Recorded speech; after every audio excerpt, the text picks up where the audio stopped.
This is the Hello World Podcast.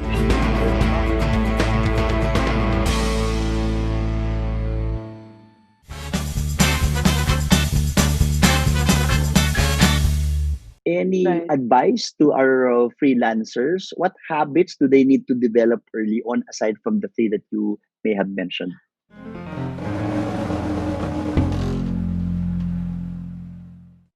People always ask me, I want to be a freelancer, pero am I going to resign?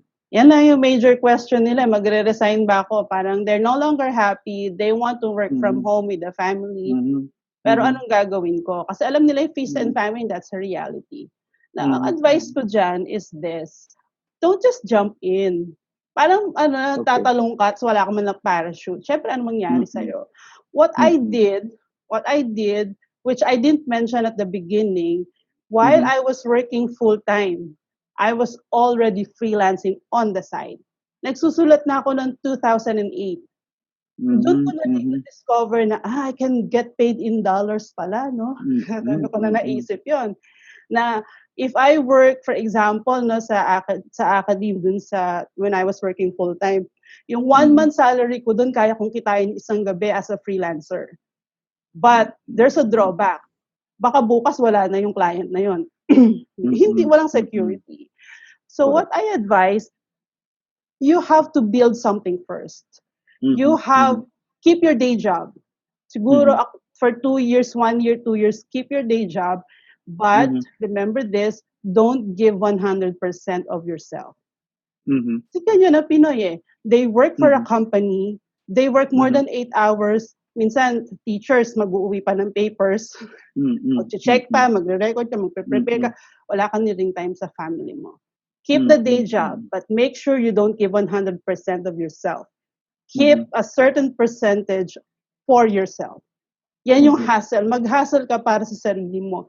Always mhm, remember that when you're employed, you are helping the owner build his dreams. mhm, There's mhm. nothing wrong with that. There's nothing wrong with that. Yes.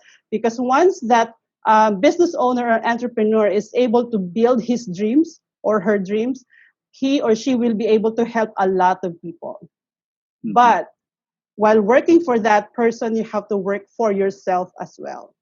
mhm, That's the time that you have to build your personal brand.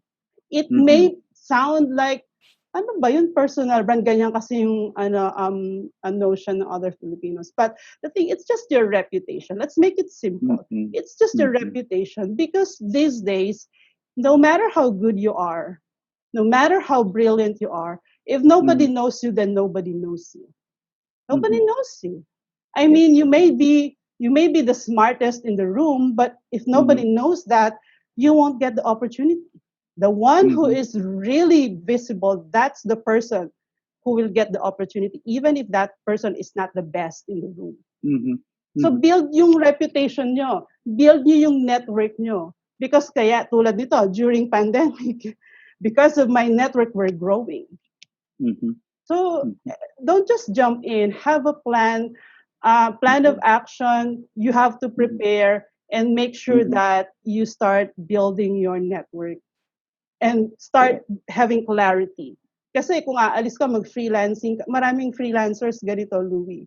Mhm, Freelancers mhm. sila and they do everything.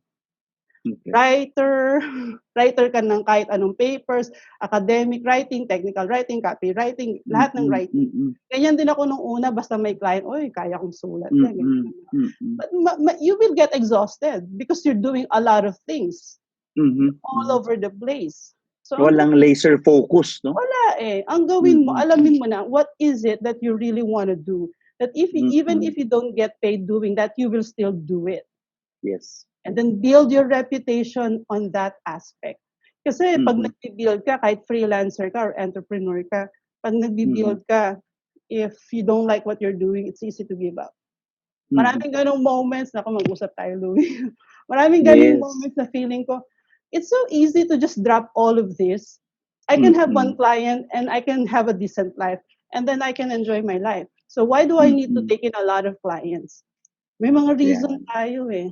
Hi everyone, this is Louis Banta, CEO and Chief Trainer of LJMB or Learning Just Made Better. Thanks for watching my video. To get more videos like this, click subscribe and hit the bell icon below. If you like this video, please give it a thumbs up, comment down below, and share this video to others.